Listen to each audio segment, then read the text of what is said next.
We have been helping people grow online. It has been absolutely amazing. We have helped many content creators get from zero to monetization in under 30 days. We even have a couple of these superstars who did it in 1 or 2 weeks. If you want to learn how to do YouTube, I don't care your age, I don't care what skills or talents you have. Trust me, I can help you do it effortlessly. Just reach out to me with the word coach and we can get it done. One more thing.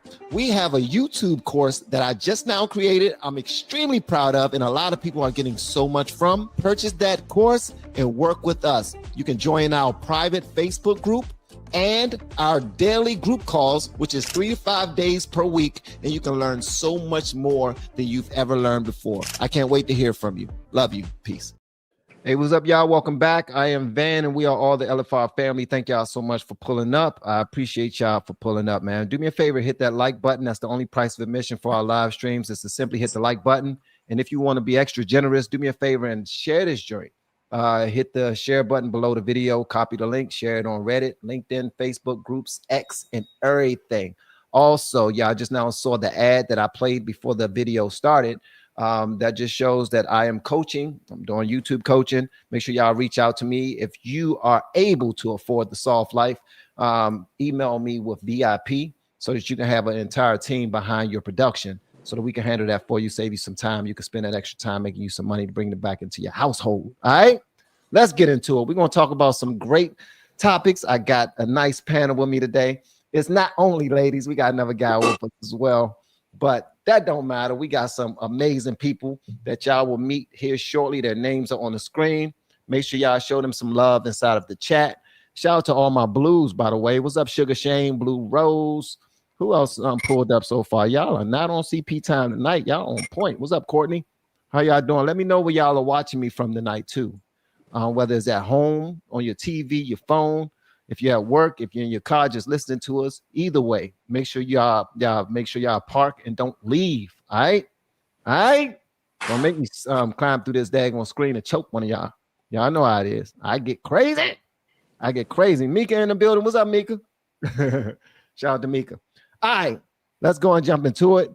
We got some good things to talk about. The first thing, hold on. I'm gonna wait till my man C1 pull back up before we get into it. How you ladies doing? Y'all good?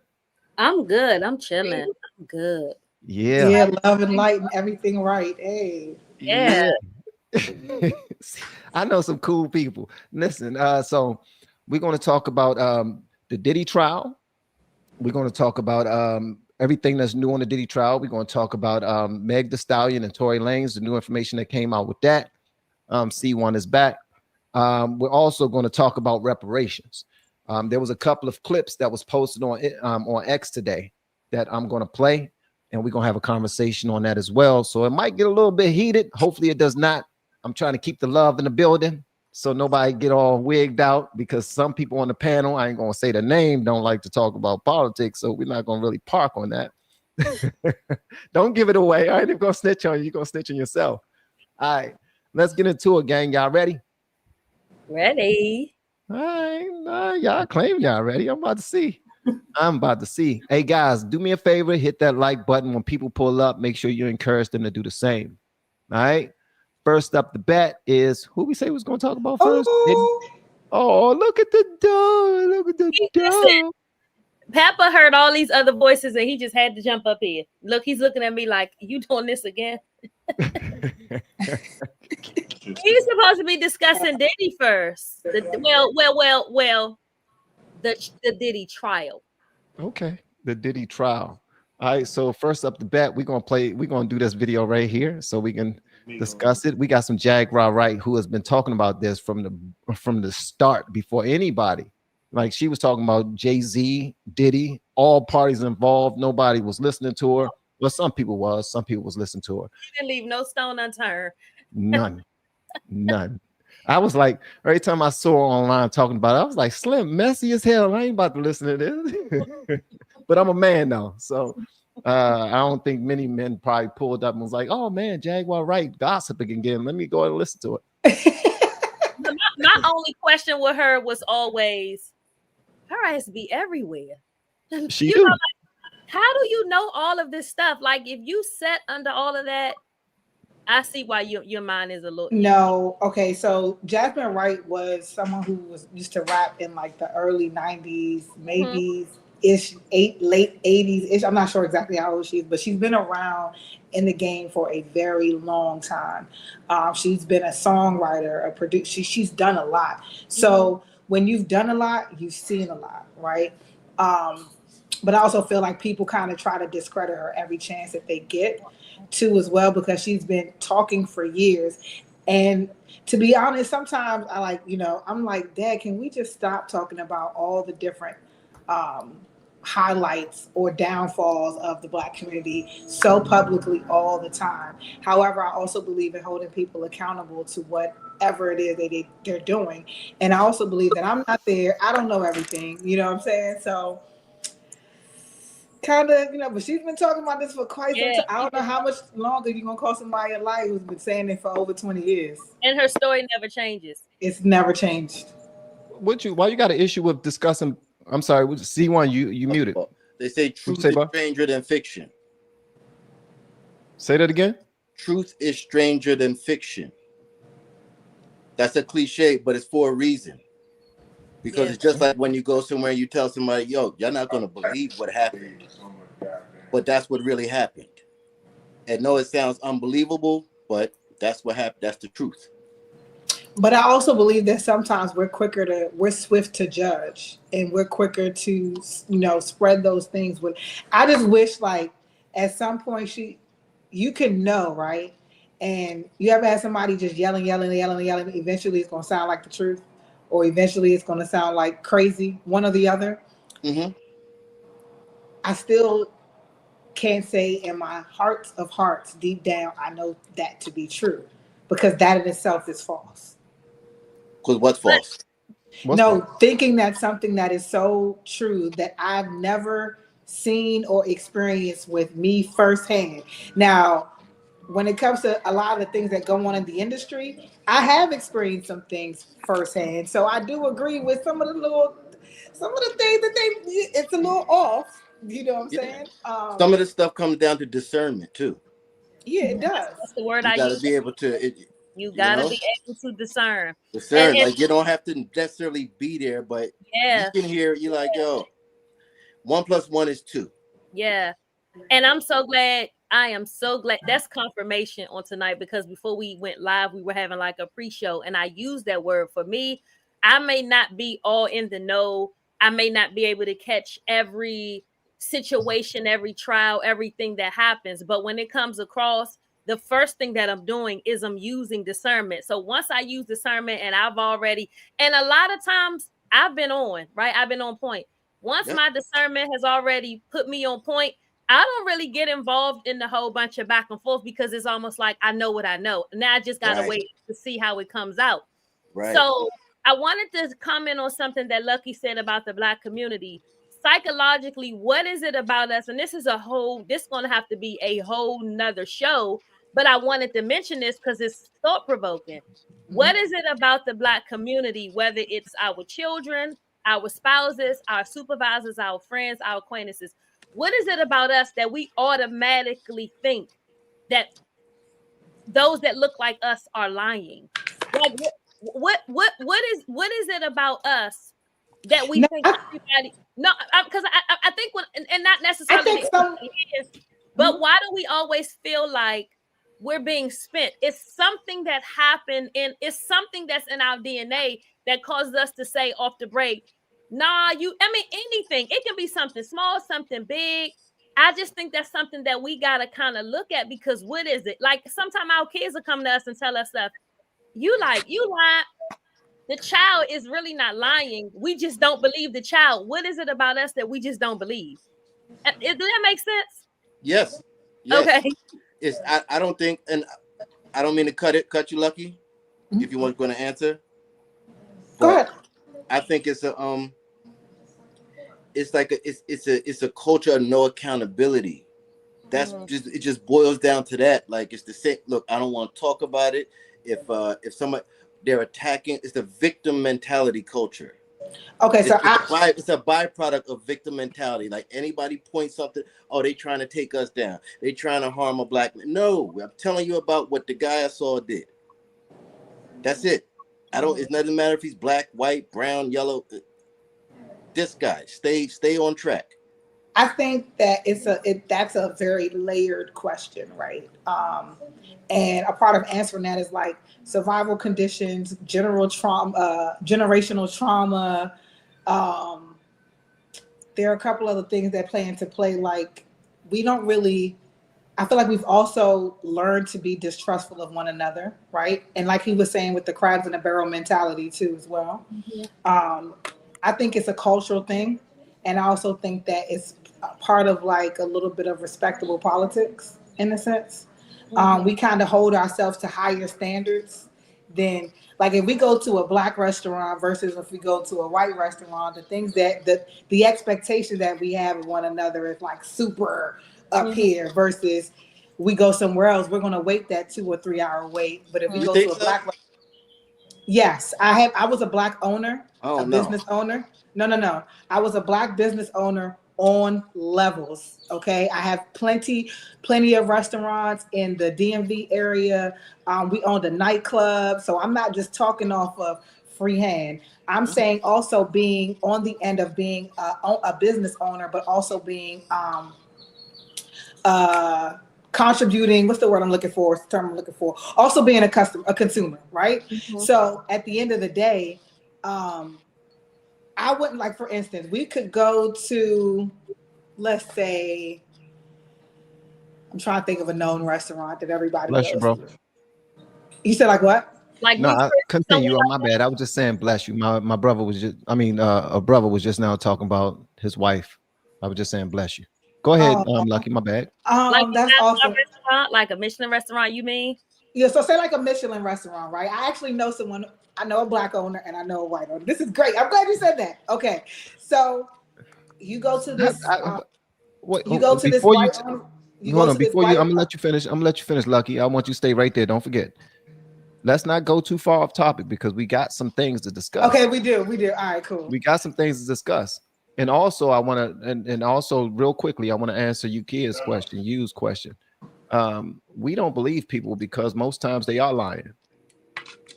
Most people are, when we're born in sin and we're learning over the years, we learn how to tell the truth. We learn how to be good. We learn how to be honorable. We learn how to have good character and good values and integrity.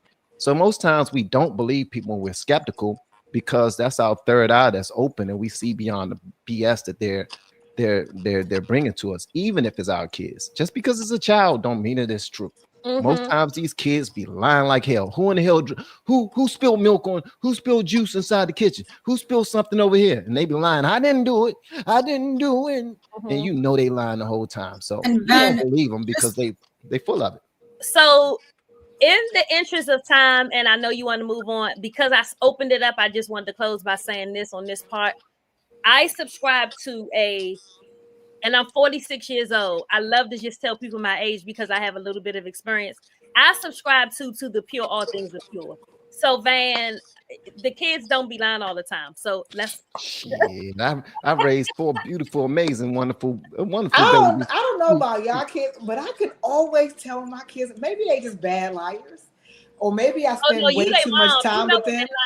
But I mean, and my mother knew the same with me too. She was like, you know what? She would ask you a question, know the answer, let you lie, and then say, all right, so I'm gonna give you one more chance to tell me again. Just one more chance. Before you know what I'm saying? She wanted to see how creative you were gonna be. Yeah, she said, Keisha, you a bad liar. You could never be a lawyer because if you believe somebody's guilty, your face gonna show guilty. If you're a bad liar. So you're not gonna remember it. Your memory's bad, and it's still to this day. So just to back off of what Dan said, I think another thing that is very important is we're not really taught how to feel safe in telling the truth. And I think that's what you just said. It's like, who spilled the milk? They know if they admit to it, they're getting in trouble. So if you let the kid feel comfortable coming to you with the truth, then they're more likely to. And that is what trains you to not fear being honest as you grow older. Agreed. Okay. All right, so Niggas- go ahead. I know I want us to stay stuck. So 'cause Y'all we all got good hearts. See, that's the problem. Y'all got good hearts, man. You got to be. Listen, my No, heart ain't as pure as it no, used to be. no, man, women I think are it's Y'all some heart. supposed bad to have apples good and some good hearts. apples. No, no, women are man. supposed to have that mushy, mushy side. Mine's We're in the supposed to split have down that the soft middle. side. Y'all supposed to have Yeah, all y'all that got good mama. hearts. I'm Mine split is down the middle too. they lying. When he It's talk good about and bad, me, yeah. it's a split down the middle. No. And I don't. This the thing. I don't even want people to assume that my heart is good. I'd rather you think that I'm cold because they play with you when they think that you got a good Nah, heart. So see And now, I was a see, that's the child thing. before. I was a Yeah. child before. I lied. I cheated. I did all those things, and I look you right in your face and tell you that I didn't do it. I'm just honest. Like, yo, my friends, like, yeah, we look you right in the face and say we didn't do it. Tell them, C1. That's what I'm saying. See that, yo, a lot of times, like sometimes when they're having these conversations, people I don't forget be lying. about the other kids in the classroom. You thinking about the kid, yo, then there's kids like me. I'm not the worst kid, but yeah, I'm the kid. Yeah, let's steal some peanut butter in kindergarten. We sneaking in the cabinet. I'm that guy, and got away with it. See, C1, since day one, I've been that guy too, bro. In kindergarten, I've been there. Yeah, I was that guy. Because I'm y'all in learn the kindergarten, gift of charm.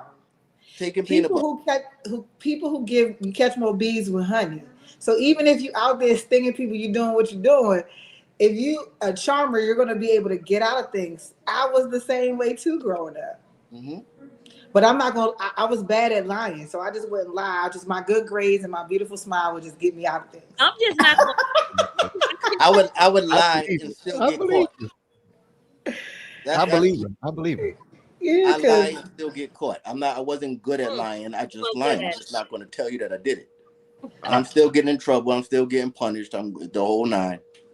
I didn't get Well, away with it. all right. Well, Mika, thank you so much for the super chat. She said that that's learned behavior to be a liar. I think that's the truth as well. You know what I mean? When you grow up in certain environments and you trying to survive, and it's Yeah. not really lying. You learn how to manipulate at a very young age. It is lying because we were born in sin, shaped in iniquity, and you already know how that is. And then we got to learn to be better than that. If you are biblically, if you follow biblical principles, you know that we are not born to do good. We are born in sin, and then we learn how to do well. We learn how to follow things the right way. But we are so loving, and we're like, babies are so innocent. Look at them. And then soon as they like 1 year old and could talk, you'd be like, did you just now pull the cat's tail? They'd be like, no, I didn't pull the cat's tail. You know you pulled the Yeah. cat's tail. Man, you know what my grandmother used to say? God rest her soul. My grandmother said, she said, let me tell you something. Even the newborn babies lie. She said, when those babies be down there, my grandmother said, she said, when the baby be hollering and screaming, ain't nothing wrong with that baby. But when you pick that baby up, that baby stop. That Stop baby quick. never manipulated you as a. yeah, they be knowing exactly. She said that. It's called manipulation. It's not called She said lying. these babies be lying early. She said that. Ain't no 1 year old. The It's newborn no, baby is and that's fed, what. bathed, clothed, and you just hollering till somebody pick you up. Exactly. And that's why I said what Mika just now said about it being learned behavior. It is, but it's more natural than it's learned, in my opinion. RG said the baby needs attention. Yeah, I mean, sometimes we do need that affection because it releases oxytocin. But I've been holding you all day in my arm. You're lying, little baby. Hey, Mika, thank you so much for the super chat. Also, Michael Anthony says most people who say they open their third eye are talking about their brown eye. What? You talking about booty hole? Brown eye. What? I use my. Hold on, wait. I use that. Hold on. What's a brown eye? Yeah, Your brown eye meaning your sugar honey iced tea area. This is a Okay. night. This is a family-friendly show. Come on. Yeah. So, all right. So we're about to move into the topic. The first thing we're going to talk about is how Jaguar Wright has always been on it. We're going to start out with this clip. This is from from 20. When is this clip from? me see. It need to be from 1999. Yeah. Well, this one right here is one from 2023 where she was talking about this right here. And then we're going to pull up to something where it's newer. Y'all let me know what y'all think in the comments. And thank you, Michael and Mika, for the super chats. I appreciate it. And make sure y'all hit that like button when y'all pull up. Again, guys, this is the price of admission for these live streams. Let's get into it. All right. Uptown Records started with 5 people. Andre Harrell, I'll Be Sure, Heavy D, and Puffy. And Kim was the longest working employee because she was there from the very beginning. She was Andre's personal assistant. Kim is dead. Heavy D is dead. Andre Harrell is dead. What's all that noise? The only two left are Puffy and Al almost died. Isn't that interesting? That is interesting. Heavy D was found dead, face down in the heart attack. Andre Harrell, heart attack. Kim died from pneumonia, but there's the first coroner's report that said that she died. It was ruled a homicide, and they found toxins in her body to prove that she had been poisoned. You know, they have poisons that create heart attack and pneumonia-like symptoms. And then right after that, Al had a meeting, and I was going to meet up with him because we were in Vegas. And then the next thing you know, you want to know what they all had in common, though? The survivors and the late of Uptown Records, they were all writing tell-all books. Andre was writing a book right before he died. Heavy D was working on a book before he died. Kim Porter was working on a book before she died. And Al B. Sure was working on the documentary of his life. And then he goes into a coma. Has Puffy ever been in a coma? Has anything happened to him? He must be the luckiest motherfucker, because it seems like everybody that worked at Uptown Records from the very beginning. Come on. Just him. I guess Al disappointed. All right, so we're gonna start it off with that one right now, but I gotta add this too, because this right here is the most relevant, because this is her today talking about the Diddy trial. There needs to be someone here who's been here all along. I've been waiting for this moment for 5 years, and here we are. And I'm praying that everyone remembers there are survivors, real life survivors. And I hope that everyone takes into account how necessary a true verdict. There needs to be someone here who's been here. All right, so that being said, Jaguar Wright has always been connected to everybody involved. She's putting it all on Diddy, but a lot of people put it on Andre Harrell for starting it all, because it was Andre and his crew that got Diddy signed, and Diddy had to do some questionable things in order to get the things allegedly, because I don't know, I'm not in Hollywood, I'm not in that world, but he had to do some questionable things in order to get that far with them.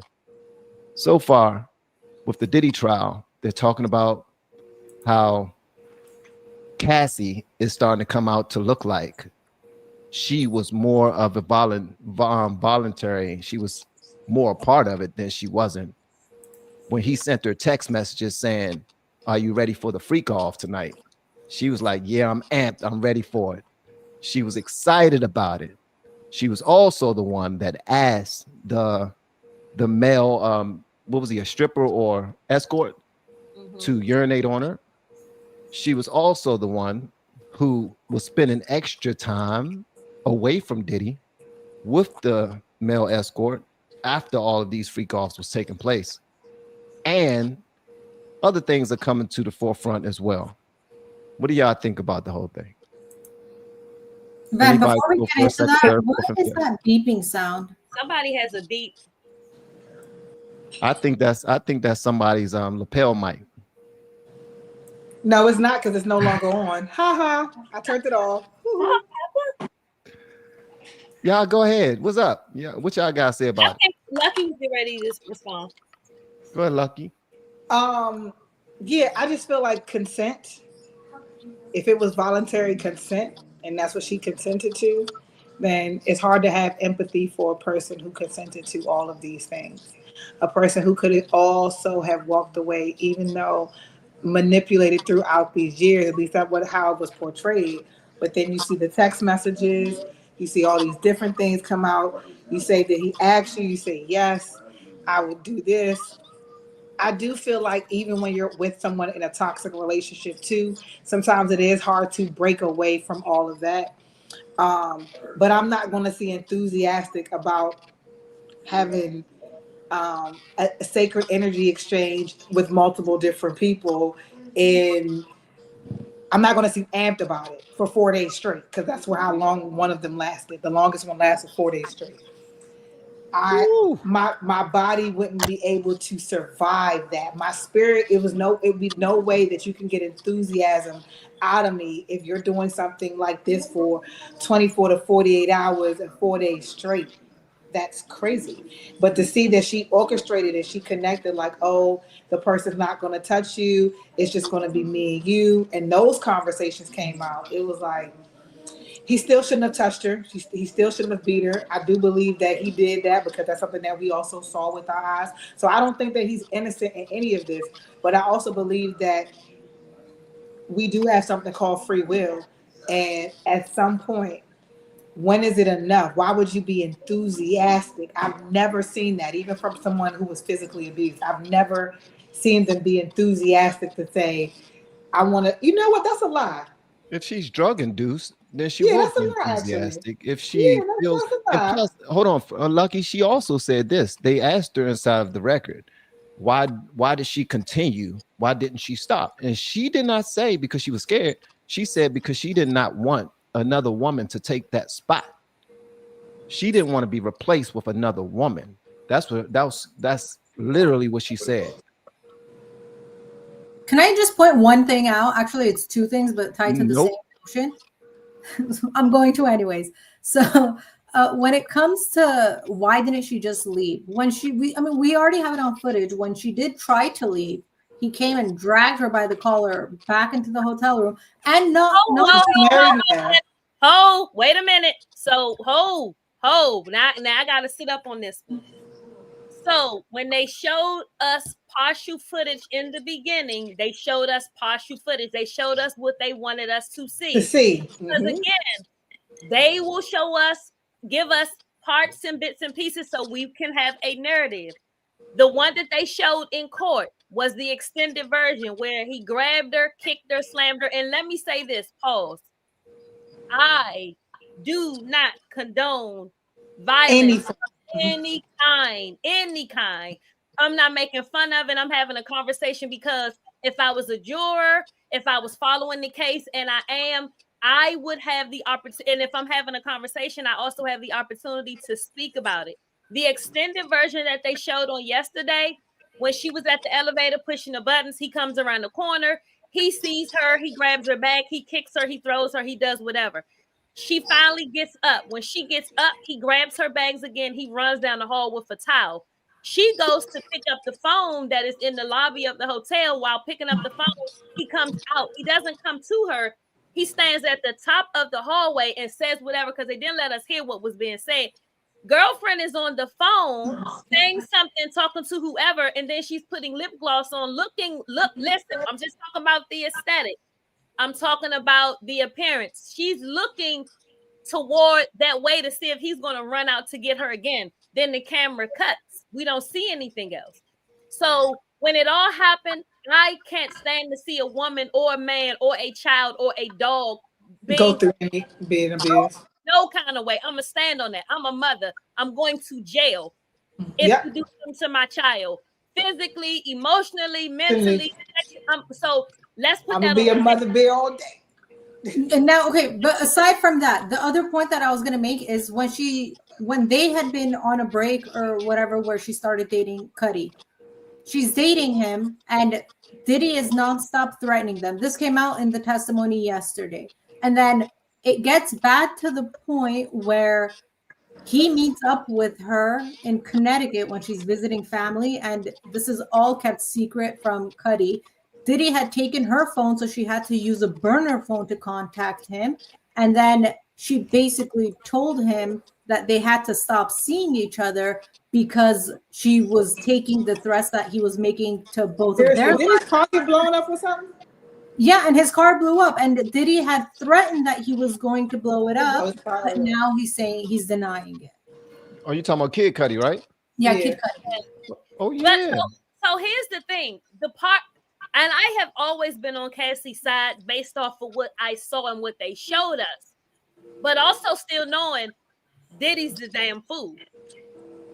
What I did not like, cause see, when you go, that's why some stuff you just gotta leave. You know, your mother used to say in the black, leave well enough alone. Sometimes you gotta just leave stuff alone because now that you're in open court, his defense is portraying you as, oh no, you wanted this, you was a willing. That's their job. They're being paid millions of dollars to make you look like that. But Diddy and her met up. They asked her, why did you meet with him? She said, I met up with him because we were breaking up, and this was our parting dinner. Why do you need a parting dinner if you just been getting your ass whooped year after year, month after month? Why did you? And then at the party, and I'm just speaking about what I've seen and what I've heard in court. We're talking about open court. These people are under oath. They have text messages. Why did you need a parting dinner, Cassie? And then at the parting dinner, he rapes you in your home. You are dating somebody. You go have a parting dinner in your home with you. Something is just not adding up. Now, we talk about psychologically, we talk about mentally. Cassie, where you take that many drugs that you thought that this was all okay? No, niece, you couldn't have thought that. So I'm just concerned about what was going through her mind at that moment. Then they talked about how Cassie dealt with an older man, and I'm not getting into people dating older men, but Cassie liked the older man, maybe because I don't know what her childhood was like or any of that, but Yeah, we gotta be careful. Yeah, with that. Yeah. Yeah, I feel like there's so many opportunities that she could have left. Yes, there's Stockholm syndrome. There's so many reasons. I'm not in her head, but I'm just talking about we're all sitting in a courtroom. Let's just imagine we're all sitting there and we're all listening to this. So here's the other thing. This is the last thing I'm gonna say. Cassie was also writing a book. This is where the money comes in. He told her, give me that damn manuscript. No, you can buy it. You can pay me for it. He pays her for it. You get on the stand anyway. Let's look at the timing of things. If you've been with somebody this long, when you were a teenager, Puffy introduced you to a lifestyle, whether you liked it, didn't like it, it was lavish, it was food, it was maids, it was this, it was sex, it was travel, it was all that stuff. Even being abused, I'm speaking from experience, even being abused, it's still hard to leave that lifestyle. When you were out, that was your out. Now we got Diddy and we got Carisha, please. Right? We got Diddy. Diddy is outside with Carisha, please. Right? Diddy is having the time of his life with a now younger woman, maybe the same age gap that him and Cassie possibly could have been when they met. The way that he was parading Carisha, please, around and having fun with you, it making sense. He was having it seemed like it's a little bit of get back.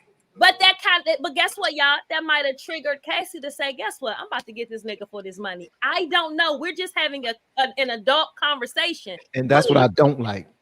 That's what I don't like, because your ass was complicit the entire time. And now that you butthurt about him finding another younger shorty, now you want to put him on Front Street, knowing good and well you also signed that NDA just like everybody else. Everybody else did. You want to write a book.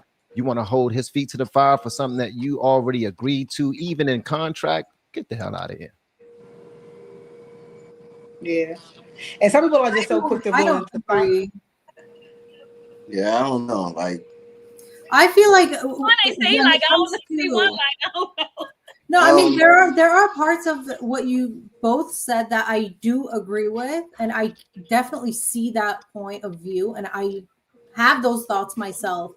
But on the flip side, I know what years of abuse can do to your mental, where it's like you love the person and hate them at the same time. And even in the worst moments, you still try to, you just remember them at their best.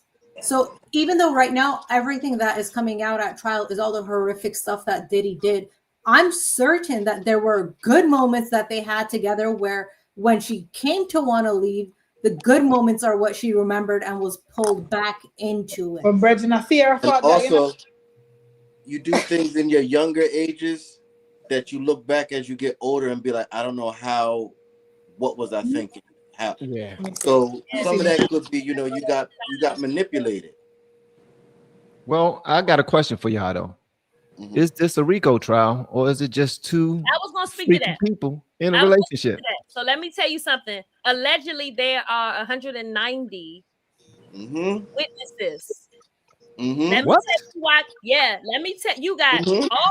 you got two of the girls from Danity Kane that's already in New York ready to testify, which they'll probably come sometime next week. The reason why Cassie went first is because Cassie is pregnant and is about to have her baby. Yeah. Although they knew that her testimony was necessary. Here's the thing: be nasty, be freaky, be adults. Do that. But people shouldn't be hurt in the process. You got sores in your mouth because you done gave so much fellatio. You getting so many UTIs that you take the medicine, it doesn't work. And I hate that for her. Listening to that, it was traumatizing to listen to. yeah, too, yeah. You know, being a woman, I'm just like, I can't even imagine doing these things for hours and hours and hours. So, however, Kelsey, what they're trying to get out of her is what her experience was. But I feel like she's being she's being examined now. I think that the prosecution side is going to come back with more questions. Here's what I Or think. redirect. I hope they ask her this, and this is going to help some people in the chat. They may ask Cassie, while you were at these freak offs, did you see any children aside from Diddy's kids? So this is the thing Mhm. about It's layers to this thing. It's baby. Let me layers. tell you something. People are losing focus because all they saying is, "Oh yeah, it is just two adults having sex." They This Mhm. just started the out beginning. slow. They starting this out slow. They're Yep. going to bring Yep. witnesses who going to speak against Puffy. They even put Mhm. her husband out of the courtroom. So the girl don't even have no support left to her mother because I think the husband may be a witness. So here's the thing. Eventually, it could be a RICO. It also Yeah. could be sex trafficking. That's Yep. why they're asking her, Yep. where were you when you had sex? How did you get there? Who came with Mhm. you? So it's just a matter of time. So no, Yep. Van, this ain't Who just no. who If helped it was facilitate all of this stuff? And if this was DV, his ass would be grass. Who else? Who it's else more than that helped though. to It's also facilitate these things? the prosecution, I'm certain, has already prepped Cassie for all the stuff that she's being dealt with on cross-examination right now. And they have her admitting to the certain things that makes Diddy look good and makes it look like she was complicit and enthusiastic about it, because that amps up her credibility so that whenever she hits him with anything that's damning to his case, the jury is more likely to believe her, because it's like, oh yeah, she did say that she was enthusiastic about it, but then at this instant, like if on redirect a bombshell comes out, then what she says is going to carry more weight because But you she all gotta seems more think, objective. it ain't just Cassie. Cassie got her money. Cassie gonna go have that baby and gonna be gone. Diddy not gonna get no time for domestic violence because that's not what he on trial for. He's on trial for racketeering. So And sex with trafficking. 190 witnesses, and you have these, you told the people from making a band to walk across the bridge to get you a pizza. What else happened? What else happened when they? Here's the thing. Let me just say this though.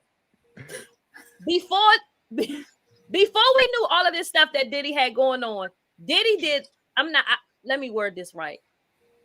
No, don't word it right. Say exactly what's in your head. Diddy did a lot for hip hop culture before London Bridges came falling down, right? Yeah, he did. So what we saw was what we saw. The rising stars. Now you're seeing the fall of it. those parties. How many times did we see those parties, them all white parties? And I was like, man, I want to be there. I'm so glad that nobody never invited me, because you just don't know what them things would look like. These are people that we wish we could have been sitting at a table with. Rock Nation ain't had a brunch since Puffy ass went to jail, since the shit happened. Look, these are things that they were annually doing. These were annual events. So now nothing's happening. Jay-Z's hiding. DJ Khaled is hiding. People just hiding. You know what the most disturbing thing that I 50's the only celebrity that you hear. Now he been calling everybody out. 50 on their ass. 50, man. Said, I'm not letting that. I'm on their neck, their throats, their headshots. Yeah, my man taking it all. Man, and this is the thing. This is what I see. What we always say is, you look at Hugh Hefner, you look at Puffy. I've said it so many times. You can't compare white America to black America. White, they're gonna get off every time. Hugh had a whole Playboy mansion run. I mean, listen, ain't never went to jail. I used to watch you have to remember the late night channel. It used to come on late night or after 3 a.m. You knew like, oh, the Playgirl, and then you like, oh, never mind, ain't nothing to look for now. Yeah, but this is the thing, and we what we did not mention, we didn't even talk about Clive Davis. So we know we talked about other people pulling the string. Clive is sitting somewhere at the top because allegedly Puffy did not pay Cassie. The label, like the higher label, paid Cassie because they wanted to shut her up because what she they don't want that book. Clive, you killed allegedly. You killed Whitney. So listen. Cat sat on the couch and told y'all when Diddy want a party, you gotta tell him no.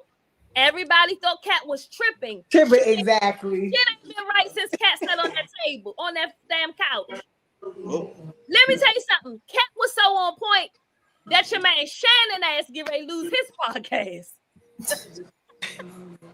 Nah, Shannon just like them white girls, them young white girls. He love them. Timing. This is all this stuff is not happening arbitrarily. It's all timing. Cat came out, got you prepped, got you ready for a year. Told everybody what was about to happen. Like the people who have been watching it and talking it, they were just finally somebody with a big enough voice came out here and put it out there.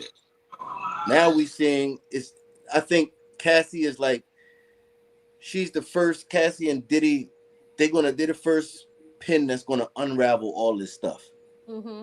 You're gonna start to find out like Barry and Hillary's name came up. You know what I'm saying? Behind this case, you're gonna find out that it's not just Cassie and Diddy. It's entertainment, politics, sport. It's a lot of stuff wrapped up in this because it's people helping him facilitate this too. Mm-hmm. He's not just people helping get away with it for so long. So now you got to wonder, like, why is this coming up all of a sudden? He's been doing this for years. This has been a cover up for years, and now. And Russell been gone. Russell rolled out. Russell must have had a whistle. Russell rolled out and went to Bali, and he ain't been back. Russell, Ellen DeGeneres. See, we ain't even talking about the people that done packed up and left and blamed them leaving on Trump. Ellen, you was a Trump supporter. You ain't leave because of no Trump. You had Barack and them on your show. You had left because of Diddy or Diddy. No, you not. And because guess what they also tied it to? Remember Twitch? That was also on Ellen's show. They said Twitch. But remember Twitch. But Twitch was also doing what though? Twitch was also doing what? Writing a book. Twitch was writing a book? Yes. Wow. So you think he was about to drop dime on Ellen and all them? Yeah, he was writing a book. Yeah. Ellen and them, they're not moving for nothing. All of that phony Trump hate, that's what they're using to hide. That's the projection part. Oh, Trump and this and that. Shut up. Scapegoat. It ain't about no Trump. That's an excuse. Y'all caught up in something else. My man Russell been gone before Trump was even in office. Russell was gone. Russell, let me tell you something. Russell, and then his physical left afterwards. My man been meditating.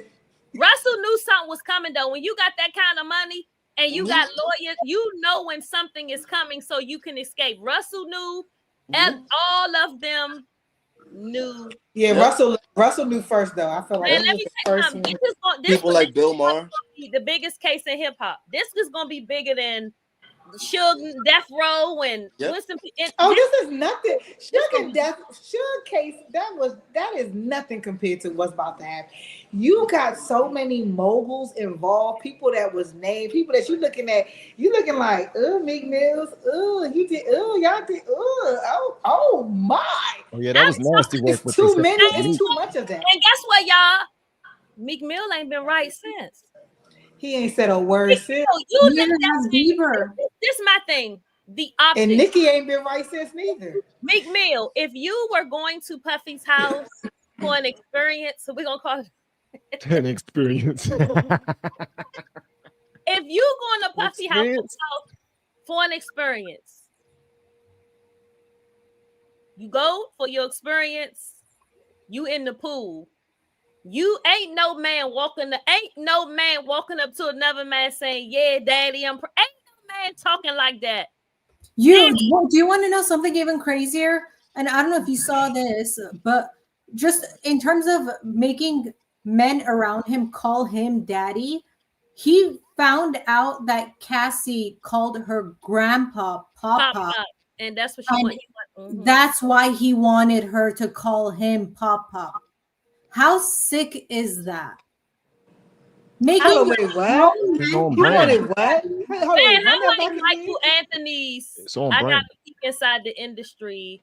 I stopped making music for 15 years because the industry was a cult for sure. For sure. I mean, to be honest, I feel like every form of power, whether it's politics, you're gonna pay a price. You're gonna pay a price. You're gonna pay a price. And if you're not willing to pay the piper, they're gonna get rid of that. You're gonna pay a price real quick, yeah.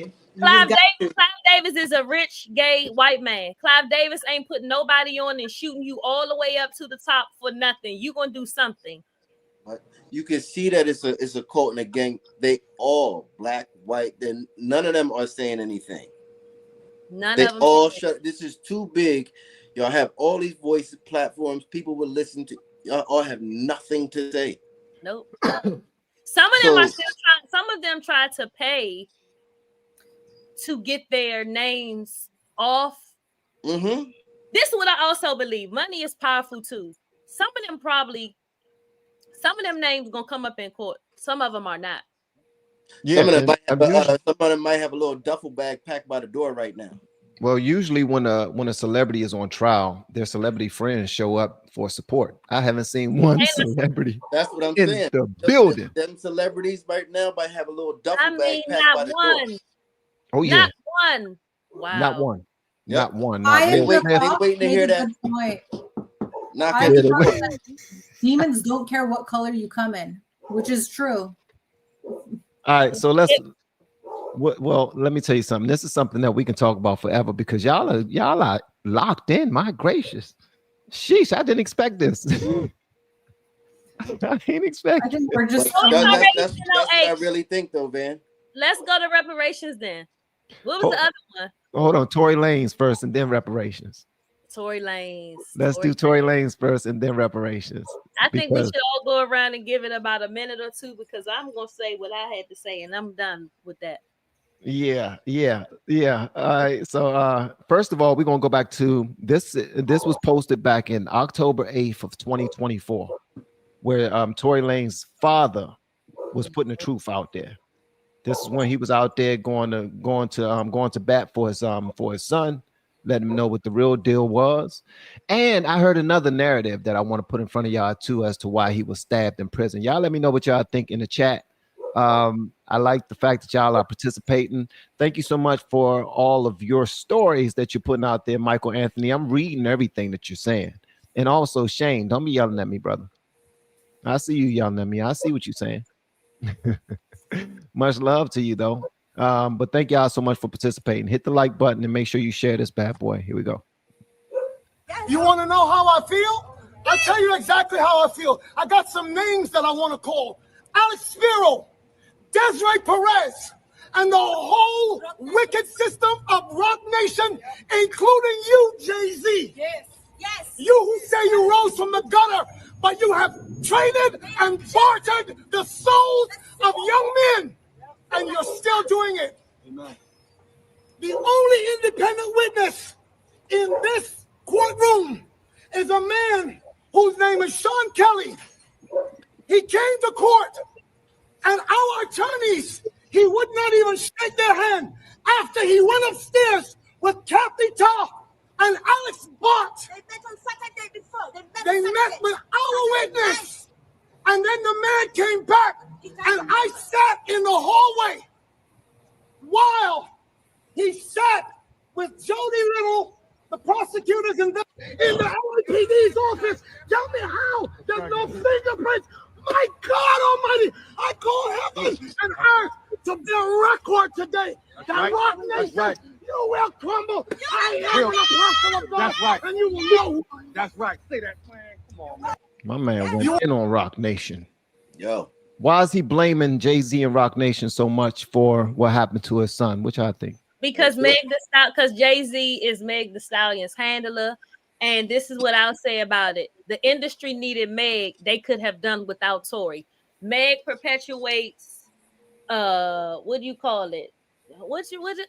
Twerking, whole music for women. I bob my head to some of it, right? And so they feel like the culture needs a Meg. They can do without a Tory. But see, unfortunately, they didn't know that Tory has someone bigger standing behind him that's bigger than Jay-Z. His father would have never left his side. Then I feel like I feel like them stabbing up Tory. I feel like that was a hit. I feel like all of this stuff was it was like C1 said earlier, the timing of all of this stuff. Now let me tell y'all about Meg. Somebody just typed it in the chat. That girl, C1 discernment. That something ain't never set right with me. Transformer. You ever hear that one about her? Yes. Come on, she ain't no man, bro. Come on. Transformer. She ain't no Never man. heard that part? Transformer no means that? No, I heard that one, and I actually seen some pictures. I heard that one. I've heard that before. When she got in the industry, she lost her mother. Do y'all remember that? I don't. Okay. When she came in the industry, she lost her mother, ended up passing away.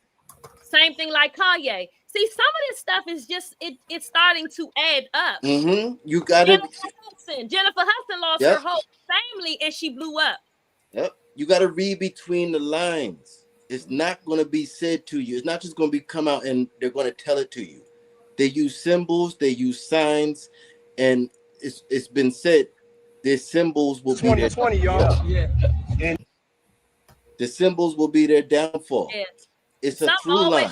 Something has always just rubbed me kind of wrong about Megan, and then it started making more sense even after the Tory.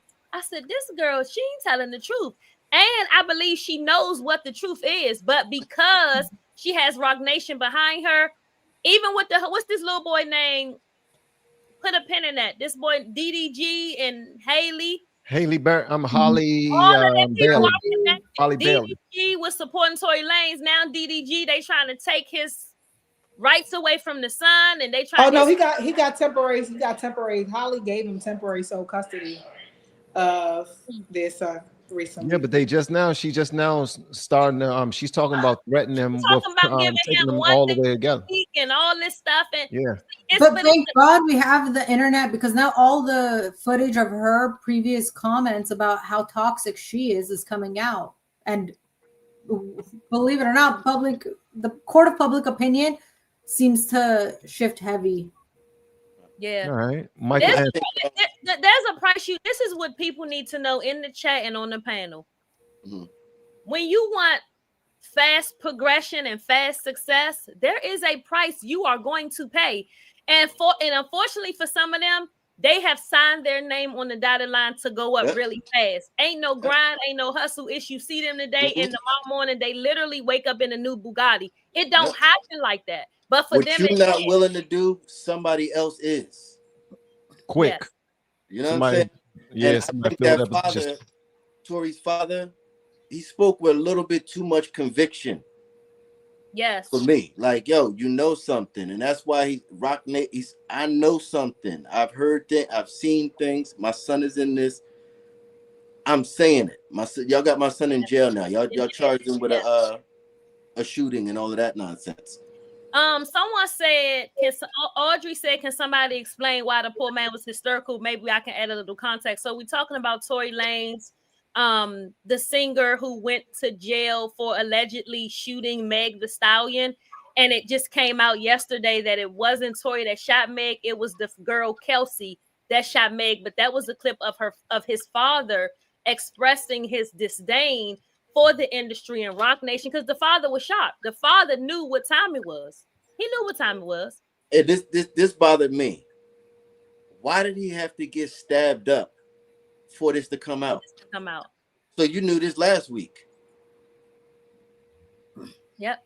So why all of a sudden the day after he gets stabbed up, oh, now he's innocent? Yo, something's suspect, right? That's suspect. That hit was supposed to kill him. Tory Lanez was supposed to kill him. This is what I'm talking about. Chosen, Van. You just got to do a panel one night on being chosen. Tory, look at this man. This man is already in jail for murder. He ain't going home. He was supposed to have killed Tory Lanez. It was nothing but God's grace that covered that boy and his father's prayer. To get stabbed 20 times with a prison made shank? Nah.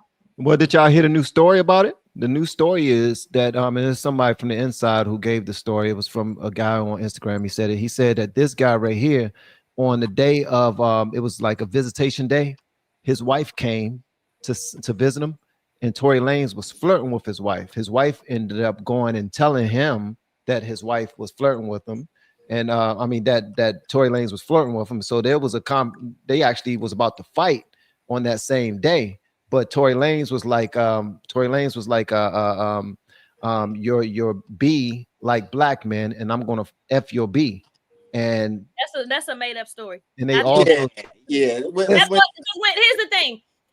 Tory from Canada came to an American prison and he just G'd Tory up like Lanez, that. man. Tory Lanez is fighting. I'm not fighting you, Van. Tory Lanez is fighting for his life. He ain't gonna be on no visitation. You in jail.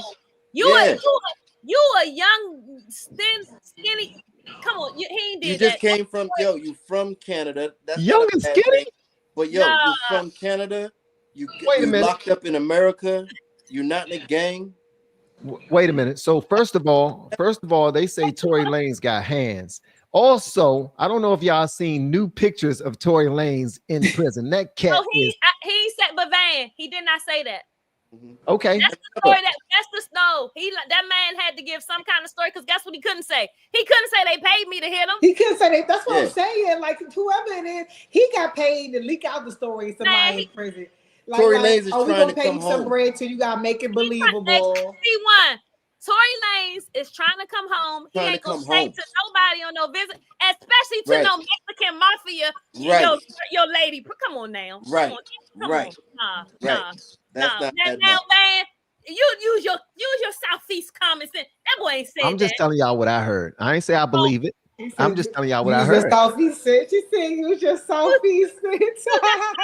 You're just being transparent, man. That's all. You just reporting the news. That was but that boy, they said I am so using that. Moving, Van ain't gonna be able to say nothing. Use your Southeast sense. That's why Van's so smart. Why would you sit? So time out. So all right, let me just put this in front of y'all. So move this funny looking man. If there are different stories, should I not mention them for the sake of it already being washed out and not being true, or should I just only entertain what we're talking about? You just should tell me the rules. Every time you doing it, I'm gonna say, Van. He be trying. He really trying. I think you should. It's cool to do it, Van, because it's like you should. You're also showing us how they trying to spin us. There's always that's why That's what that is. That's a lie. That dude, that man, and if you check his books, then again, it probably wouldn't even be in the books because so much stuff get into prison.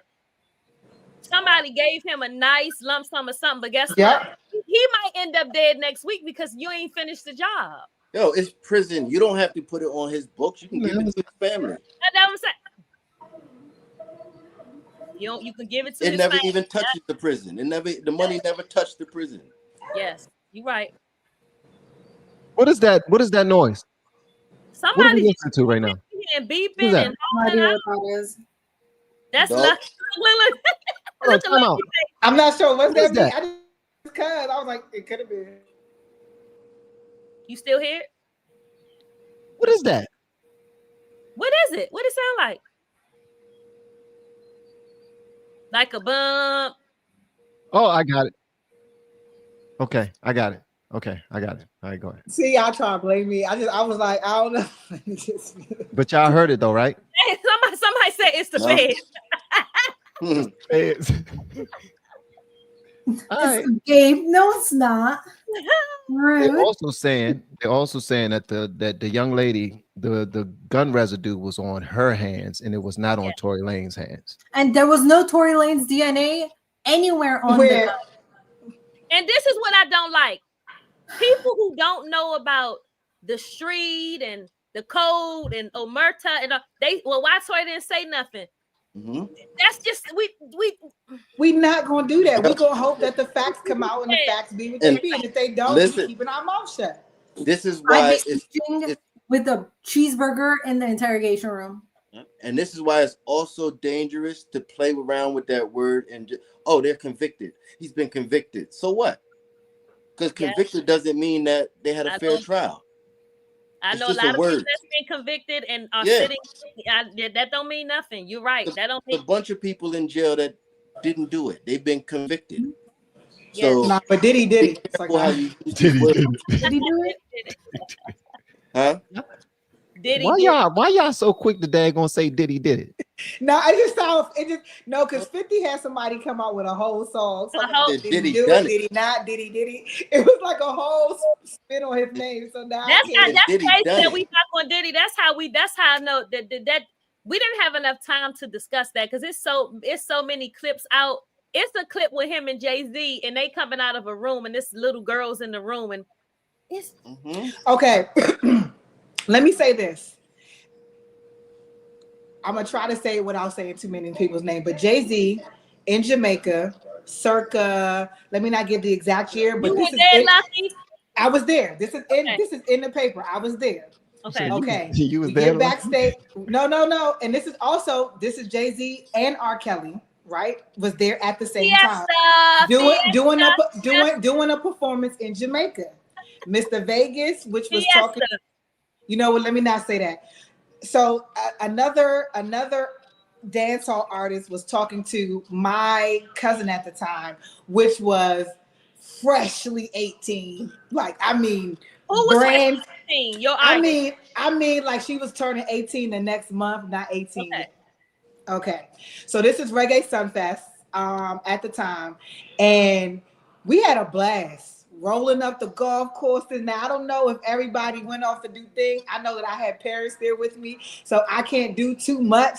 So I wasn't able to go to all of the after things, but there were definitely underage girls there. Mm-hmm. And that's just with Jay. That had nothing to do with Diddy, because Diddy wasn't there. But I'm not surprised at that. Mm-hmm. And that was firsthand. And I'm going to tell you the hotel so y'all can look up this. How old was you? Young. How old are you? Wow, you was one of the underage girls. Younger than her. Okay. You know what I'm saying? So, and again, if you look this up, this was a Half Moon Hotel in the grill or Ochi in between that, but it was a black and white hotel. You had to have gated access to get in there.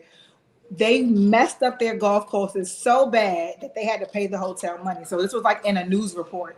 So that's how you know what I'm saying. They messed up the golf course? They messed up the golf course because we was running the golf courses all night, like drunk and stuff like that. And yeah, there was drinking and kind of like how they said Diddy pissed up the rooms. The rooms was pissy and they had to come back and paint and get new furniture because he would mess up the room so bad and had all these incidentals. Mm-hmm. They had pee, boo boo, everything. All Diddy is nasty. That sounded like a party. It was stuff everything. As far as, let me just wrap my point up about Tory Lanez. As far as Tory Lanez go, everything that came out, he shouldn't have never went in the first place, but it was a reason. Tory Lanez was also telling everybody about Bitcoin and all these different types. Like he made people quick money that shouldn't have had that kind of access to that thing so quickly, right? I remember he used to do lives all the time about, oh, y'all can bet on this Bitcoin and this is that. And this is when Bitcoin was first coming out. So you have to realize he made all this money. Now he's asking for the rights of all of his stuff. Yeah. You gotta go. And they did did. Megan. And notice how Megan's career, even though it wasn't never really. She went up. Megan went she up. went up. Fast. She went up off all of this, but now where's she right now? Crickets. You can't even. I'm like, Megan, where you at? I can't. The fact that Meg made a song. Here's the thing: people who collaborate with Beyonce, because Beyonce doesn't collab with everybody. When Meg made a song with Meg went up fast. She went up fast. Her mother died, and guess what they was telling her? Oh no, keep on going, keep making music, keep making twerk music. She went up fast. Now, I want to see what's gonna happen. London Bridges is falling down. London Bridge is falling down. Yeah. It's already fell. It's just unfolding for. It already fell because the only reason why I said it already fell. You about to roll? Oh no, I mean I was, but I was doing this like because I was like, oh, I got a little. Y'all gotta understand. I used to have a lot of fat, so the fact that I be seeing a little definition, I got excited. Welcome to the gun show. I got really excited. I was like, hold on, well, you got a little definition. Never mind. I digress. Hey, Lucky, I say show off that as much as possible because as a skinny guy, whenever I hit the gym and I start to see a little bit of gains, please, I'm showing it off. That's what I do. I don't Where care. you have some gains? You need to eat some steel oats and porridge. Man, I know. There's a lot of stuff I need to do. But I ain't tripping. So very valid points though on all of it, like the Diddy and the. No, some of the stuff y'all was saying to me don't make sense. I'm just gonna let y'all know that. Give us an example. Yeah. But the stuff that don't make sense. Yeah. Well, I think that although Tory Lanez put out, he turned his album into an NFT and sold it for $1 for all of his fans, and then he ended up making $1 million in the first 50 minutes of putting it out there, and then his fans were able to sell it and make like 60,000 in like a month and all this other stuff. I think it's some cap to that. I think it's some truth to it as well because he definitely cracked the code. He did something that Rock Nation did not give him permission to do because they was losing a whole bunch of money. So they had cause to try to take him up out of here and all those things. But he was absolutely complicit because he loved the wildlife. Mm-hmm. He loved the wildlife. He bragged about the wildlife. He was comfortable in the darkness. He was comfortable in that life. So everything that came to him from that, I'm not going to say he earned it or he deserved it, but it was one of those things that come with it. Like when you live that life, that's what comes with it. You're riding around with 2 304s. You got a gun in the car. 2 304. I'm just saying. I mean, this real life. You riding around with 2 yams. I just peeped that you riding around with 403s talking about 304s. I'm just saying. Am I lying? Is it 403s or is 30? No, it's 304s. Okay, y'all know what I'm saying, but at the end of the day, I mean, I'm not trying to get this grown man. We're giving him a pass and trying to say that he's a victim. The same way I would say Cassie's more of a victim in her situation than Tory Lanez is a victim of his. Yeah, he shouldn't be in jail. No, you are a victim if you are wrongfully accused. You are a victim. So Tory's a victim. Chris Brown, they locked Chris Brown up for some 3 years ago. Chris Brown, but he should. Chris Brown went and tried to put him, they said got him. Chris Brown is locked up and they holding him to May the 10th or May the 16th. I'm sorry, what? They got Chris? Yes, Chris Brown posted free Tory yesterday and now he's locked up. Google it, put that up and let's close on that. Come on, for real? Yes. Chris Brown is what? Locked up for what? Chris Brown went to do a show and when he I'm gonna do it right. Because my lord says she be on Chris Brown like right on rice. It's for attack in a club back from 2023. Yes. In London. Yes. Come on, bro. Listen. Free Chris Brown. Free Tory Lanez. Alleged attack in 2023. Right. He said free Tory Lanez and now he locked up. Get out of here. Man, this is crazy. Wow. My And man got Jay-Z's still out. Get out of here, bro. for This is smashing a nuts. producer in the head. But see, you know what they want? They just want some money. All Chris got to do is get him $1 million over there. They just want the money, and they'll let him go. Come But on, don't let's you Chris think Brown, it's bro. connected? Chris That's Brown. coincidental. That's Free too Tory. coincidental. Yeah, 20 I don't know Second, about he does it, now coincidence he's right there. facing- I don't know. If someone was doing this as a money grab, they wouldn't have waited 2 years to come forward with charges. But the day after he posts about Tory, that's when they want to arrest him. That's ridiculous. I don't buy it. This is crazy, man. Why didn't you Like, leave too, with this? like, You he coulda holding had out. these things cocked and ready. I thought you Things knew. that You sit in that office. Oh, I thought you knew this. The I same way don't- they blackmail these people. They could have had that cocked and ready. Like, oh yeah, we got things on you, Chris. Man, you liking what you see? The second you Everything jump out of was line. that's on me. I didn't know I thought you knew this. Get out of here. That's my guy right there, Chris Brown, man. And Chris they got him. They got him. Somebody said not Chris too. They got him. got him. Got him. I'm my little sister about to be. She about to be Oh, you mad. Yo, it's like Mika was saying the other day. It's more the people you like, the people you don't like. You're gonna be surprised. Just get ready.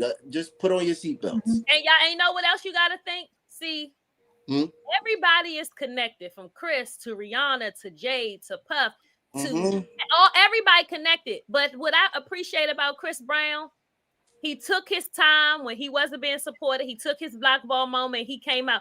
Chris Brown, the only American artist that I've seen pack out venues in like Nigeria and Ghana. Chris Brown was on his. Chris Brown was on his thing. He was. I mean, he was in his bag. He didn't need to come. He didn't have to give us another show. Hey, you. Let me ask you this. Let me ask all y'all this before y'all roll. Name 2 R&B or hip hop artists who are just as talented, overall talented, as Chris Brown and Tory Lanez. Living or dead? No, I'm talking about living. That's doing it. That's still doing it. That's still doing it. I'm just saying, still doing it. Still doing it. Usher. Usher is not as talented as no daggone Chris Brown. Why you don't think you saying talented because Chris can dance? I'm talking about overall. Yes. Usher ain't coming close to Chris Brown. You know that. Would Bieber be considered that? I mean, his recent albums sound R&B, but I mean that's Did not. you say Bieber? Bieber went away. I said I'm still sticking with Usher. His most recent albums did sound like it, and he did have the same. I mean, maybe it's because he was under Usher's wing, but he had that dancing, like the trio thing. Bieber is cracked out right now. I mean, now he is. I'm not talking about right now, but I'm saying his more adult albums were more R&B sounding. Somebody said Usher ain't put nothing out in how long. Here's the thing: he don't have to. Just like Mary J. Blige don't have to. Mary J. Blige keeps singing "I'm Going Down." Nah, I'm sticking with Usher. No, I'm sticking with Usher. I don't care what you say. I'm sticking with Usher. Well, I'm just letting you know that you're wrong. You're wrong is on the way. Who is the 2? You wrong. Who's the 2? I can't think of anybody that's more talented than Chris Brown and Tory Lanez. That's an opinion. It ain't too definite that it has to be. I'm saying Usher. I'm saying I asked Dead or Alive. You said like right now. You want to say Beyonce?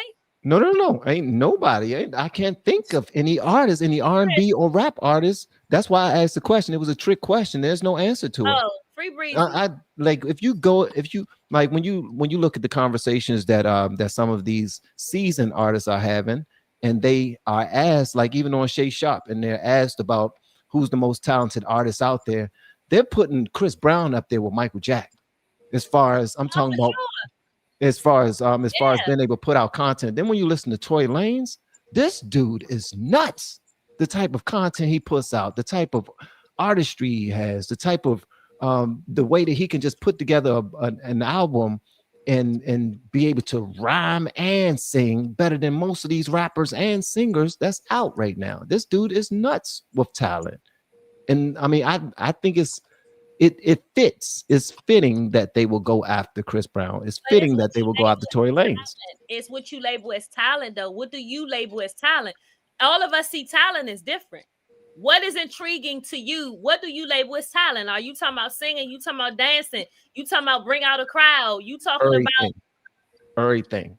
Then I'm saying Usher because Usher had Usher Usher transcended through four damn generations. Usher had the old women eating cherries, the women, the young girls was in furs. What you talking about? That's what you start pulling out those tricks because you ain't got nothing else. No, you start pulling out those tricks, walking around with Chris Brown was having charging people $1,000 to straddle him and take a picture. Yeah, but no, I went to see Usher, and let me tell you something. Usher didn't bring cherries to the DC show.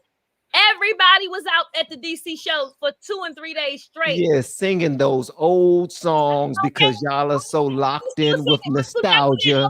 We still singing them. Those songs are still amazing. Man, I don't know what you're saying.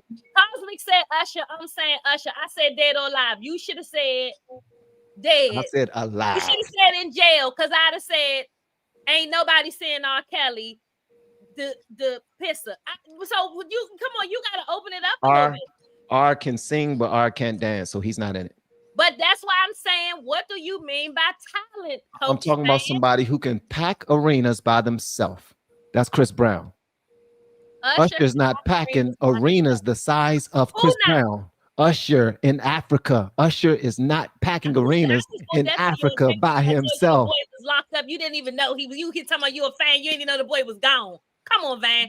No, but I'm the type of guy, right? I don't follow pop culture that much. I'm only because of what's going on right now. Am I locked into this is the only reason why I know anything about the Tory Lanez situation is because of how hot it is right now. I gotta know about it. As far as Chris Brown, in jail. I didn't know that he was locked up because I'm not justice for Chris. Justice for Chris. Because listen, if they hold Breezy over there, what we have? While you still talking about nobody bigger than Chris, you're gonna have to find somebody because they might hold him for a minute. With summer coming, what we supposed to do? That's the real question. What are we supposed to do this summer? Thug done been out since Halloween. He ain't doing nothing. Like, what are we supposed to do? Who? Dirk locked up. They denied Dirk's bond. They on in-home confinement. What we supposed to do? Dirk can't hold a candle to Tory Lanez. Neither can Thug hold a candle to Tory Lanez. I did not give a comparison. I'm just pulling out. I'm being biased because I'm just pulling out my favorites. I know. He could, but in my opinion, ain't nobody putting no candlestick to Dirk neither. What? In my opinion, you don't listen to Lil Durk. Yes, I do. My son put me on Lil Durk. You how far you going back? Underground? How far you going back? You got to be. Hold on, C1. See, this is the problem right here. When you arguing with, I like how C1 sitting back like the father, overseeing everything, just saying let them argue. C1. Yeah. Listen, you can't argue with no black woman. I'm gonna let you know this right now. I'm just because it ain't no winning. He already know. He already know. I'm just wasting my breath right now because I ain't gonna win. I'm watching because I don't know about Lil Durk's music. I know the names. I don't know about Tory Lanez music. I couldn't tell you the name of one of his songs. So I'm a student right now. Okay.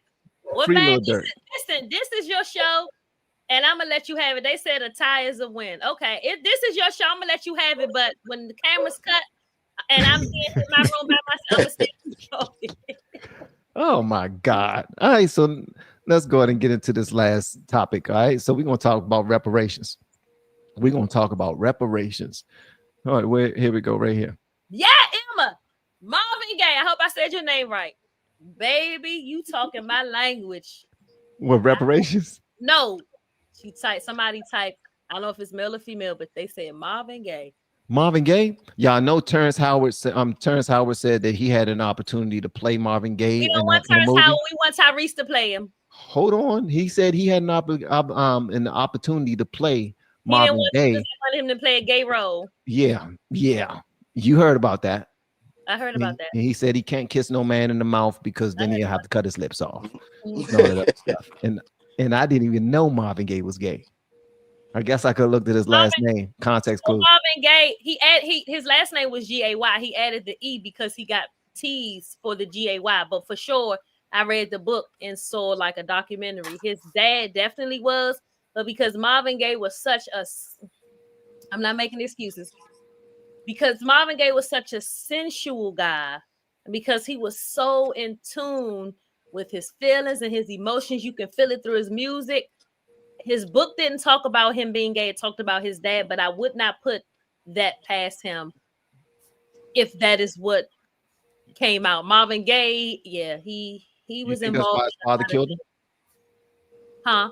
You think that's why his father killed Well, his father, Marvin Gaye's father killed him because him and his father have always had a strained relationship. His father was the one that walked around the house with tights, with the mother tights on and heels. In the privacy of their own. I read the book in the privacy of their own home. This is documented. So Marvin Gaye, it's almost like sometimes when mothers and daughters have strained relationships. Marvin and his dad always had one. And one day, Marvin came home from being away and gone for a long time, and him and his dad kind of got into it, and his dad shot him dead.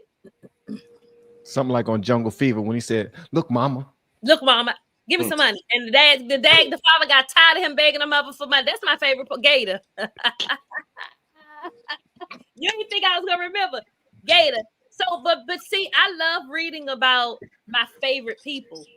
So I read the book, and if they don't have a book, like I love the Whispers. They don't have a book, but I watched them on R&B Money podcast. So they were able to tell a story, and they were able to take us back from the beginning. So if they don't have a book, I try to find out how they started. But Marvin Gaye was. I have to say this: don't miss another Tuesday or Thursday, you. All right, because you. And you know what I'm working on, bruh. I don't want to hear none of that. Hold on, here we go. Hate to cut this short, fam, but I have to get some rest.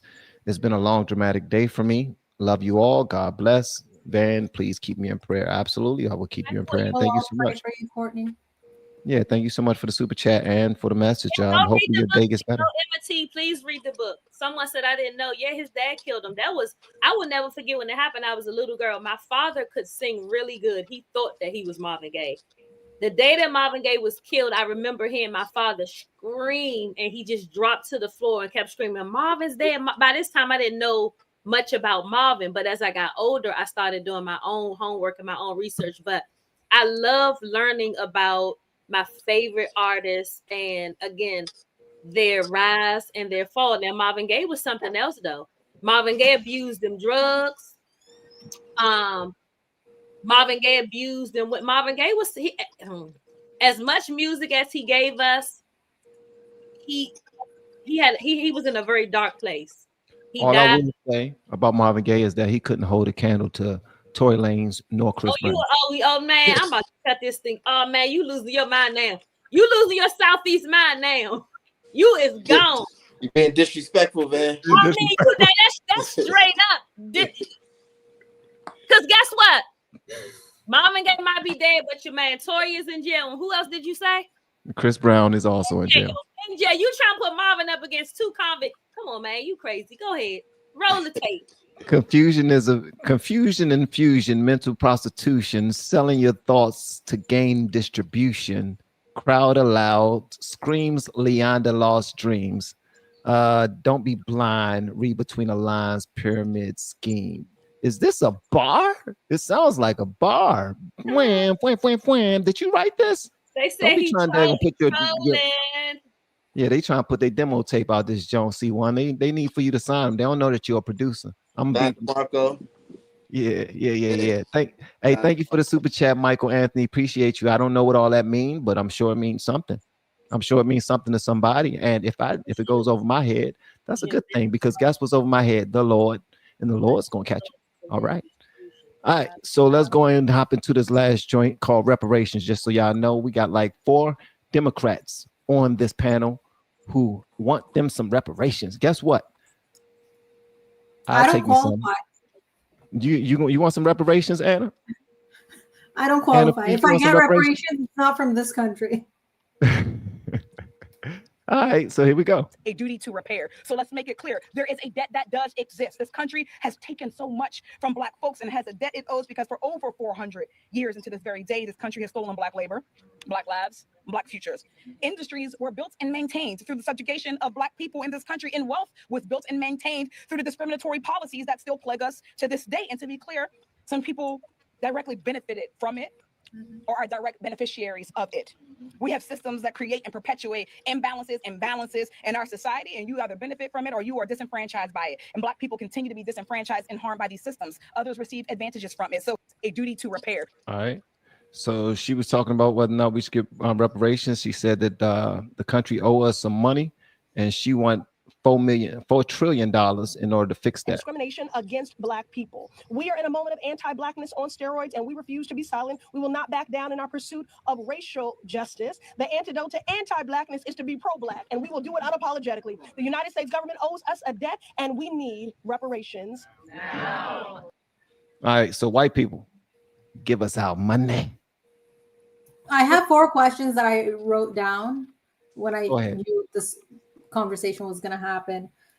So the first one, would African immigrants qualify for reparations? Because that is a question that needs to be asked. And what about mixed people from interracial relationships, where if they have lineage that ties to slave owners and former slaves? What about descendants of Black slave owners? Right. And the last question is, do white immigrants that came here after slavery ended still owe that debt for things that they weren't involved with? And what about the descendants all of those the white people who fought to free the slaves? What do they owe you? Let me tell you something. People who are arguing that we should receive reparations, the answer is yes to all of that. If you're tied, people that argue that, but I'm saying they don't. It's easy to say one thing, but it's harder when it comes to implementation. This is just another Democratic talking point to get people in an emotional state. And when people point out how logistically this isn't going to make sense, it's not going to work, and how it's unfeasible, then the Republicans end up looking bad and as if they're racist. Whereas if you want to talk about real reparations, what I would suggest is, why don't we do something that actually benefits long-term, not just a lump sum of money that goes into your bank account and gets circulated back into the economy through consumer purchases? Why don't we do school choice? Why don't we invest in community centers? Why don't we do things and provide opportunities like the ideas that Trump had in his platinum plan, as whatever the cost for reparations would be by writing a blank check? Why don't we put that into investing in the communities? Because the forefathers did not promise investing into the communities. The forefathers promised 40 acres and a mule. I want my acres. But even that, I want you. She says, she want her acres. Some of these things, like, we got to remember too, we're getting a lot of messed up history. Just like Anna said, the Black people that own slaves, 98% of the Black people, I would say, that talk about, they don't think about that. They have no idea about it. 90% never even heard of that. Black slave owner, what? Black slave owners in America. The first slave owner was Black. Commercial slave owner, not just. They don't think about. They think that white people went to Africa and rounded them up with a net and brought. It's not. You got sold. What about the Africans that sold you into slavery? How about this one? Like, it's too much of the story that has not been told. Well, how about this? And I know that American history tells us about slavery, but how about this? And I know y'all gonna fuss me about it, but my argument is that slavery never existed. I mean, well, we never came from Africa. I think that we are all indigenous. There you go. We're all indigenous. I think we're all native to this land. I think we're all more American than we give ourselves credit. I think they sold us that story so that we can fall into whatever plan they had back in those days so that we can be the free labor, so that we can not know our history. That's why if we try to dial it back and go back and get our history, we can't get it. And so that we can. Also, I will say this: Black people weren't the only people who were slaves in this country. Right. Also, this country ended slavery way before other countries ended slavery. Right. Also, why did the forefathers promise 40 acres and a mule if they weren't planning on giving it to us? So if you promised it, then there's going to be people out there who's going to say, well, you did say, now give me my sugar honey iced tea. You said it. I want it. But here's the thing too. I'm with you, Anna. Just writing people a blank check is not really going to fix anything. But Anna, and I say this respectfully, when it comes to the conversation of Black people receiving reparations, the white man is not in the conversation. It's only the Black people who decide whether or not they want to go after it or not. I don't think that they're going to get it, but this is their conversation to have. And that's my. I'm not saying they shouldn't be having the conversation. I'm saying if we, well, it's not even we, it's if Black Americans want something from the government, stating it in terms of reparations the way that the general population hears it is never going to even move the needle an inch in getting something in return. And I'm saying that from an outsider's perspective. You know what I mean? If you want to move the needle to get something passed into law where something is given to descendants of slavery, it needs to be reframed in a different way. Because when white Americans hear reparations, they think all Black people just get a check and it's coming out of the taxes that we're paying into the system. I don't want the money. Money has always been printed. God not making no more land. I want my 40 acres.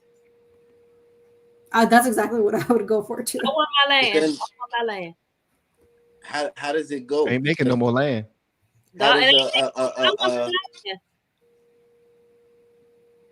What if somebody's 30% Black American? What do they get?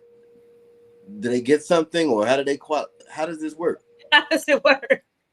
Yeah, and that's the logistical issues where it's like it's a nice talking point when you want to rile a base, but it's just the reason that I may not be included in the conversation. It's not my conversation to have, but as an outsider, I can see when politicians are trying to play the masses, and that's exactly what's happening. It's a talking point. Yep. Those women that did that at that rally or whatever, they don't want reparations.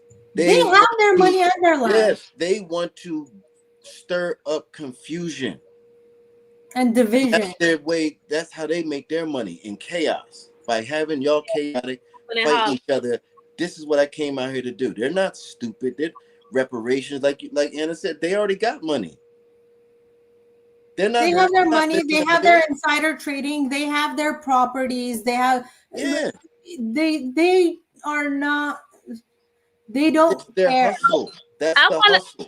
I wanted to address something. We're talking about reparations. We're talking about money. We're talking about what was promised: 40 acres in the mule, 40 acres land. I don't care where the land is. Just give it to me. What you promised me, give it to me. I'll make use of it. I don't care if it's in Brazil. I don't care where it is. Give it to me. Let me decide what I'm gonna do with it. We gotta go into that story, and just like all of the other stuff, the history. There's more history to that story, that the 40 acres and a mule thing. We heard that, and that's what a lot of people heard, and like, oh, that's all I need to hear. 40 acres and a mule. Give me mine. Give me. I don't want to hear it.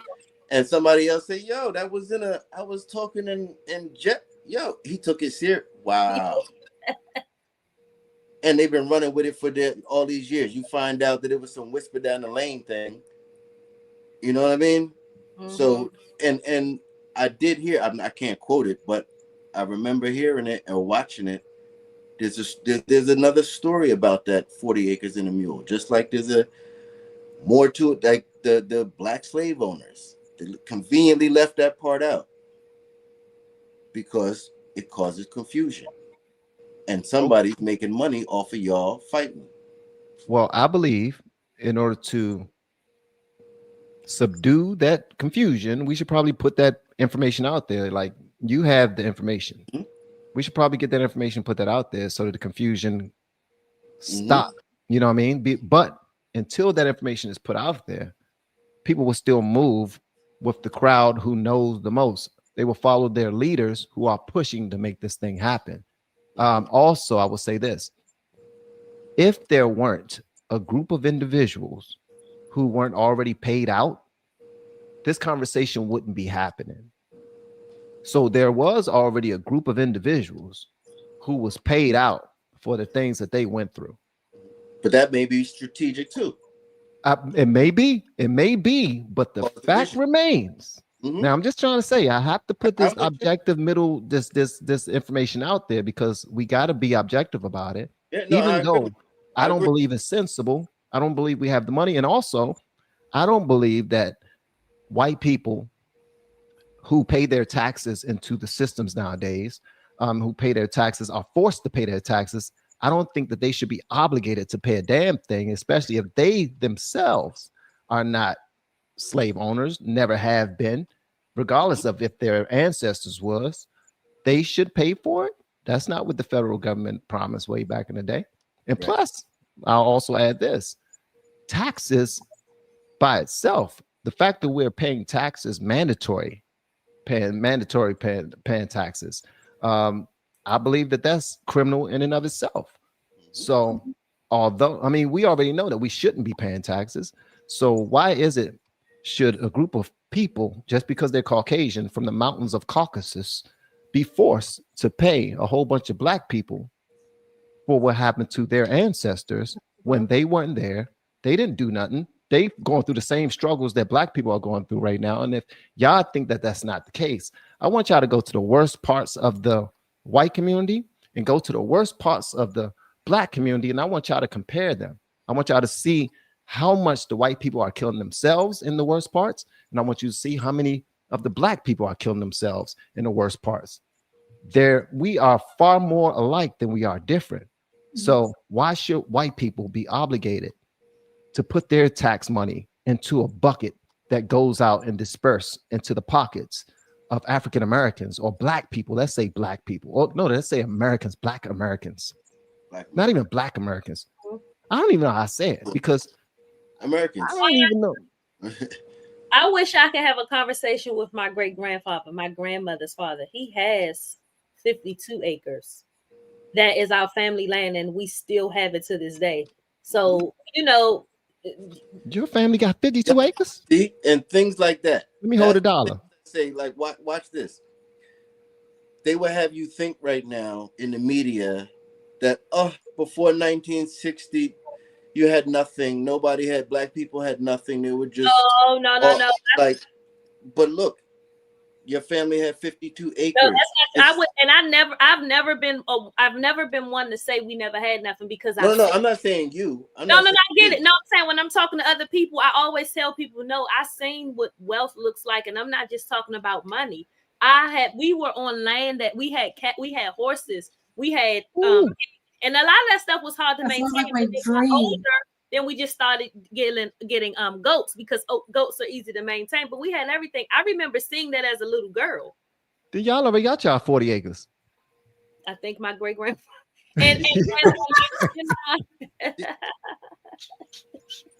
He already got his. And that's a part of the story that they're leaving out. That's why I'm sitting back not saying much because I'm like, we got it. Yeah, I'm in the conversation, but my family got ours. Yeah, it's a lot of people, a lot of families, a lot of people that were doing things. I think after the civil rights movement came and sold you the victim mentality, the woe is me and the white people got my. That's when you kind of forgot about everything. And you forgot, like I got to think about my own grandparents. And I was thinking about this the other day. I said, all this talk about entrepreneur and it's a new thing. My grandparents were entrepreneurs in the 70s. You know what I'm saying? Like, it's not anything new. Them. They've been doing this. People been doing this. To talk to our great grandparents, Mm-hmm. They would tell us this. Like not my great grandfather, my great grandfather was a colonel in the army. Black men did not get to become colonels in the army back then, but he was the only one that had a buggy where he was driving his kids to school. Of course, white people hated to see that. So when people talk about these struggle stories, I would say I struggle some in my, in my upbringing, taking me from South Carolina, bringing me to the damn city. However, that wasn't my family's whole story. And I don't think it was, like I said, when you say white people hate, it couldn't have been all white people. They wouldn't have sold him the car. Because you're right, because it was a white man that made sure he got the land that left it to him. No, you're absolutely right. Yeah, no, I stand corrected. If I really hate you, you're not getting a car. Yeah. You ain't getting nothing. You will walk. Yeah. I hate you. Remember, I'm not selling you a car. You know what I'm saying? Yeah. This was good. That's why I'm, there's one parallel that I can bring. So when it comes to my family history, there's a lot of people in our community that feel that the land that was taken from Armenians and the properties that were taken, that those need to be given back. And I'm one of the few people within my own community that I'm like, that is just unreasonable. And I mean, my family still has the land deeds that are now a part of Turkey. And it's property that my great grandfather owned. And we still have the paperwork for it, but now there's buildings and skyscrapers that's built on that land. So I know realistically, that's never going to happen. Those deeds are now just historic memorabilia for us. But I'm having this conversation in my own community because they want recognition from Turkey because they think that they're going to get some form of reparations for what was taken from them.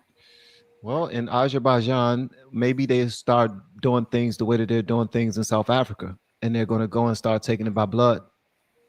They have been. Exactly what they're doing in South Africa right now. And that's one of those reasons why African Americans, Black America right now is so upset, because a lot of the South Africans, the white South Africans, the Afrikaners are being brought here because there is a case of genocide happening over there right now. Tens of thousands of them white people are being killed simply because they're white. But they also came over there to take over the land like 30 something years ago, but they picked the wrong land to try to take. And now because of racism and because of pride of country or whatever they want to call it, they're starting to unalive people simply because of their land. So if the Albanians in Azerbaijan, is it? No, I'm talking about the genocide, which was okay, because of what happened to your people, and they took y'all land in Turkey, and now y'all are trying to get it back. Maybe. Well, we're not trying to. I mean, that's not feasible. But I'm just saying it's not going to happen. But I'm saying in terms of the conversation, a similar kind of conversation regarding reparations does happen within the Armenian community, and I'm one of the realists that just says that's never going to happen and that they have their hopes up for nothing. Okay. Well, thank y'all so much to my panel. Y'all are absolutely phenomenal. Shane, I saw that you said a prayer for somebody. I appreciate that, man. I'm just going to repeat your prayer. Although it's not my own, I feel it necessary that you took time to pour from your heart to the chat, that I at least read it. And that's exactly what I'm going to do. It reads, Holy Spirit, drive away from me all forms of sickness and disease. Restore strength to my body and joy to my spirit, so that in my renewed health, I may bless and serve you now and forevermore. Only thing I will say in this prayer is that you add in Jesus' name. Seal it. In Jesus' name. And you say it like Jesus, in Jesus' name. You make sure you put your gut in it. Make sure you tighten your butt cheeks when you say it in Jesus' name. When you tighten your butt cheeks, that's how the pastors get that. In Jesus, they tighten their butt cheeks while they preach. Like every time hey. All right, let me stop. I'm just being ridiculous right now. But thank y'all so much. Y'all have been dope on the chat. Everybody who participated, all my blues, thank y'all so much for holding it down inside the chat as well.